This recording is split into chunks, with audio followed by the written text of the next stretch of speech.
Assalamualaikum warahmatullahi wabarakatuh. Berjumpa lagi dengan saya di Gaspol Update ya. Teman-teman sudah pada tahu nggak nih? Netizen meradang ya setelah melihat Mama Ketum alias si Megawadon dan si Caplin tidak mau menyalami Gibran pada saat upacara Hari Kesaktian Pancasila ya di Istana Merdeka kemarin. Emang kurang ajar dua manusia kocak ini. Minta dikasih pelajaran oleh rakyat Indonesia kayaknya. Tapi jangan khawatir, Bran ya, Mas Gibran. Jangan khawatir. Semakin rakyat Indonesia mencintai Anda, ya, Anda harus yakin itu. Semakin didolimi, semakin rakyat Indonesia mencintai Anda. Dan ada kabar menarik lain ini teman-teman ya, yaitu konon pada hari Pancasila kemarin, Jokowi katanya itu memang sengaja tidak diundang ke istana. Waduh. Benarkah demikian? Nah, bagaimanakah videonya dan bagaimanakah respon netizen? Mari kita tonton bersama, kemudian mari kita komentari bersama di bagian akhir video. Ini dia.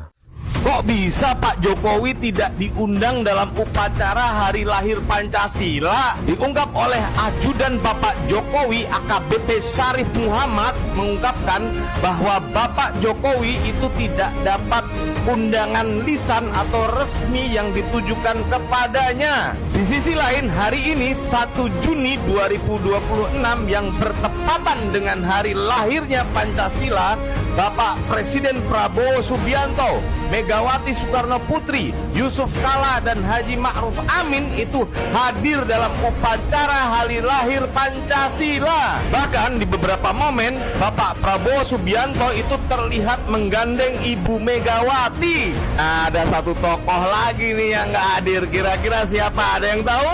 Ya, betul sekali. Bapak SBY atau Susilo Bambang Yudhoyono juga tidak hadir dalam acara tersebut. Ada yang tahu nggak? Kira-kira kenapa Pak SBY, Pak Jokowi, dan Ibu Megawati itu hampir tidak pernah bertemu dalam satu forum?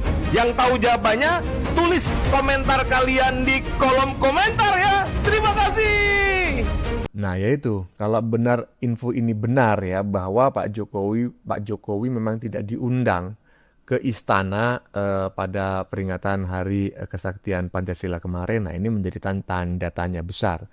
Apalagi 1 Juni kemarin, ya kan? Itu kan menjadi hari besar nasional sehingga ditetapkan sebagai hari libur ya. Itu kan yang menetapkan Pak Jokowi. Nah, ini orang yang berjasa ya dalam menetapkan hari kebangkitan Hari Kesaktian Pancasila itu sebagai hari libur nasional justru nggak diundang. Nah, ini gimana nih?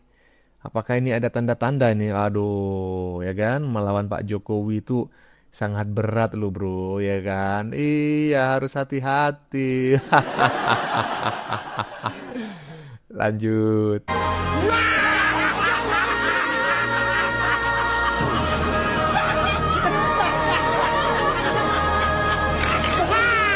Inilah jawaban kenapa Pak Jokowi dan SB tidak hadir di upacara Hari Kelahiran Pancasila. Wah, pantesan ya. Pak Jokowi absen dalam upacara kelahiran Pancasila. Dan tahu alasannya apa? Masih nanya bro, udah tahu kalau alasannya itu kalau Jokowi datang, Pak SBY datang, Megawati nggak mau datang. Sedangkan ini adalah acaranya Hari Kelahiran Pancasila yang dimana ada kaitannya dengan BPIP. BPIP itu ketuanya Megawati. Makanya kalau Pak Jokowi sama Pak SBY itu diundang, Megawati nggak diundang, itu jadi berabe itu urusannya. Kan udah berulang-ulang kali ketika ada acara kenegaraan Pak SBY diundang, Pak Jokowi diundang, Megawati itu nggak datang gitu loh. Sedangkan Pak Prabowo kali ini memerlukan Bu Megawati karena ini acara ini ada kaitannya dengan Pancasila. Sedangkan Bu Megawati itu adalah ketua BPIP. Tapi menurut saya Ini sangat memalukan sekali. Acara kenegaraan begini yang diundang justru mantan wakil-wakil presiden, sedangkan mantan presidennya pada nggak diundang demi Megawati. Coba masuk logika Anda nggak nih? Tapi ada yang komentar, kalau begini adem, itu pendukung-pendukungnya Bandeng, kalau begini adem gimana? Ini justru memalukan. Di mana ada acara kenegaraan, mantan presidennya pada nggak diundang demi hadirnya Megawati. Justru terlihat banget pecah belahnya bangsa ini, elit-elit politik di bangsa ini gitu. Adem itu kalau Megawati datang, SBY datang, Pak Jokowi datang.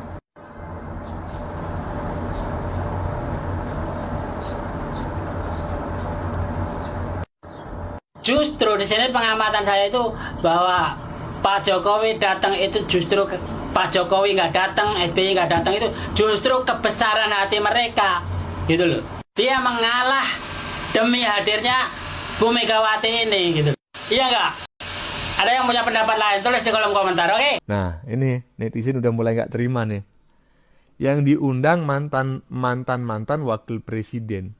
Loh bang, si Mama Ketum itu bukan mantan wakil presiden, dia mantan presiden.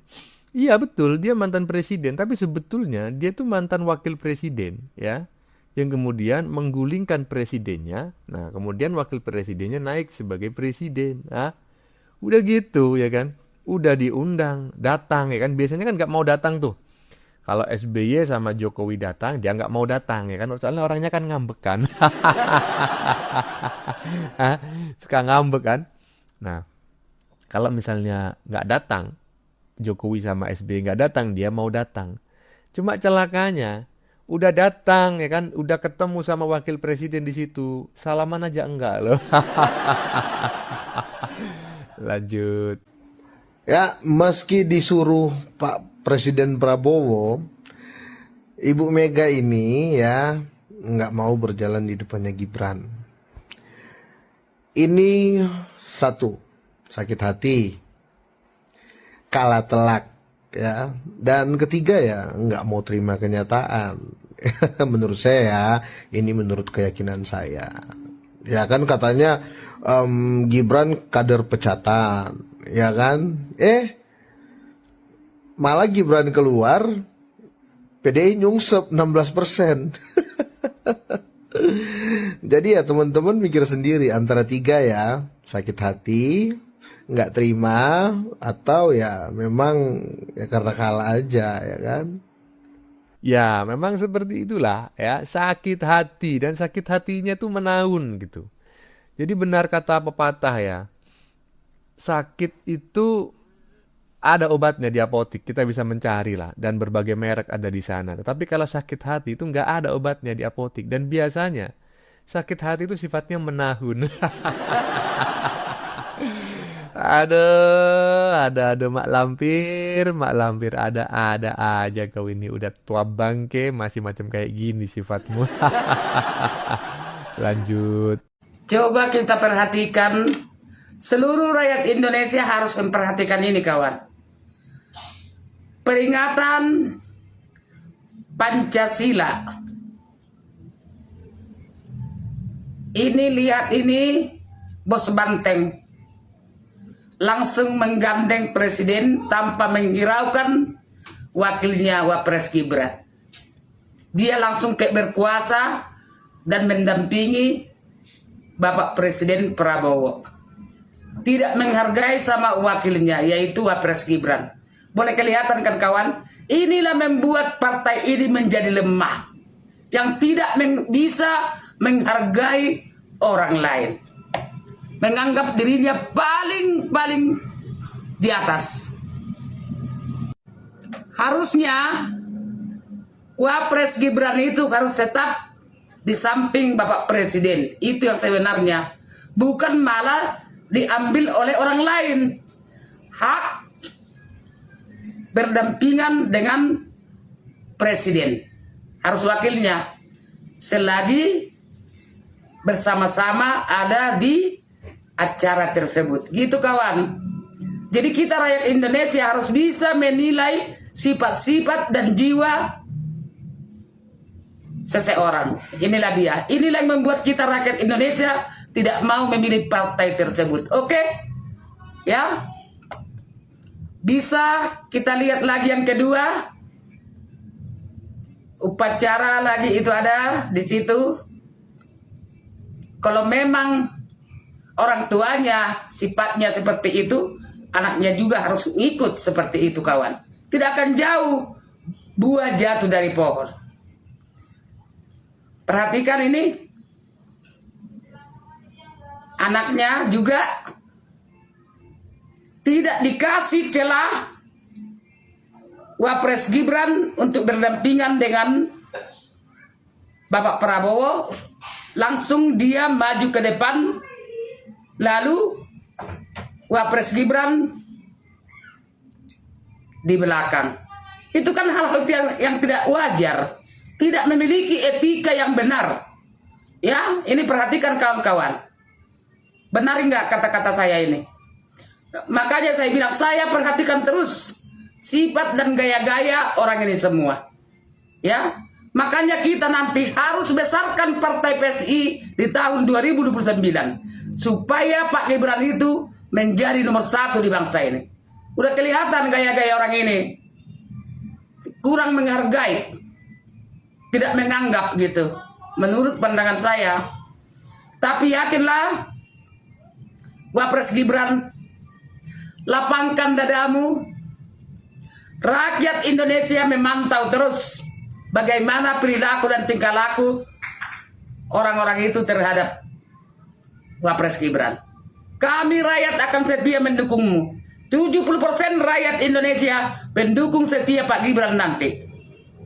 Ya, karena Wapres Gibran itu adalah anaknya Pak Jokowi. Bapak Jokowi yang begitu harum namanya di kalangan seluruh rakyat Indonesia. Selama beliau memimpin, sukses membuat bangsa dan negara ini jauh lebih baik. Rendah hati, tulus hatinya, merakyat lagi. Rakyat bersama Pak Jokowi dengan bersama Wapres Gibran. Karena rakyatlah, suara kami rakyat Indonesia inilah penentuan siapa yang bisa jadi pemimpin di bangsa ini. Salam dari rakyat Indonesia, pendukung setia Bapak Jokowi dan juga Wapres Gibran. Salam. Nah, mantap kali ya kan, mantap kali netizen barusan ini dalam mengupas, mengomentari ya tindak tanduk ya, apa namanya, tingkah pola ya si Mak Lampir yang kemarin ini diundang pada acara Hari Kesaktian Pancasila ke istana. Yang nggak tahu kenapa kok tiba-tiba saja datang, ya kan? Sudah bisa dipastikan dia datang karena Jokowi dan SBY nggak diundang gitu loh. Nah, jadi pertanyaan juga kenapa mereka nggak diundang kan gitu. Dan apa yang disampaikan oleh netizen barusan sangat tepat sekali teman-teman ya. Intinya itu adalah sebuah perbuatan yang tidak baik kalau memang benar-benar ya Mama Ketung kemudian si Chaplin ini nggak mau mengomentari nggak mau bersalaman dengan Gibran gitu ya. Tetapi saya juga sependapat dengan apa yang disampaikan oleh netizen barusan. Santai Mas Gibran ya. Sabar. 70% rakyat bersamamu. Kita tumbangkan lagi Kebo dan kawan-kawan 2029 mendatang. Lanjut. Di peringatan Hari Pancasila ini, SBY dan Jokowi tidak hadir, Ibu Megawati hadir. Di kesempatan perayaan yang lain, Ibu Megawati tidak hadir, SBY dan Jokowi hadir. Situasi seperti ini menimbulkan pertanyaan, itu gimana sih? Tokoh-tokoh di Indonesia kok nggak menunjukkan kalau mereka tuh akur gitu? Kan kita jadinya kan, kok ini? Nggak gitu, nak. Rivalitas dalam politik itu suatu yang pasti ada rivalitas. Ya tapi kan nggak begitu juga, Pak. Nah, masalahnya di bawahnya itu tidak siap. Yang di atas mungkin baik-baik saja, mereka masih senyum-senyum, masih tenang. Di bawahnya dia melemparkan kebencian, dia melemparkan hoax, bahkan dia melemparkan ancaman. Karena mereka tidak siap dengan rivalitas secara sehat. Ya gerak-gerak gestur seperti ini ditangkap sama anak-anak sekarang ya, Gen Z. Kenapa para tokoh bangsa nggak bisa duduk bareng? Bukan tidak bisa duduk bareng. Apa kita yang harus tunjukkan kalau kita nih sebenarnya baik-baik saja? Sulit memang. Nah, simbol-simbol seperti itu masih ditangkap keliru oleh orang di bawah, orang yang nggak ngerti rivalitas politik itu apa. Padahal rivalitas politik jika dikelola dengan baik, itu bisa jadi checks and balances. Jadi nggak ada kekuasaan absolut gitu. Tapi kalau tidak bisa dikelola dengan baik, ya tadi akhirnya apa loh? Nah, ini yang kayak gini, gue juga masih sering dapat. Kebelum. Apa lo? Hah? Apa lo? Iya. Gimana menurut teman-teman ya? Nggak usah saya komentari lagi ya, karena ya sama aja. Membahas Mamak Ketum, Mak Lampir, ya Caplin, si BY, Jokowi, ya kan, Gibran, ya gitu-gitu aja lah. Memang contoh yang tidak baik Mamak Ketum ini ya, seharusnya itu ya di depan kamera itu salaman lah atau bertegur sapa lah gitu kan. Tapi ya nggak masalah ya. Nggak masalah, semakin didolimi semacam ini, semakin tinggi elektabilitasnya di mata rakyat. Bagaimana menurut kalian? Keputusan ada di tangan Anda, silakan tulis pendapat Anda di kolom komentar, baik Anda yang setuju maupun yang tidak setuju dengan isi konten ini. Sebelumnya saya memohon maaf yang sebesar-besarnya ya, jika dalam penyajian konten ini ada kata-kata yang menyinggung, kurang tepat penggunaannya, atau ada data yang dianggap keliru atau salah. Saya memohon maaf yang sebesar-besarnya. Kita jumpa lagi di lain video. Salam NKRI.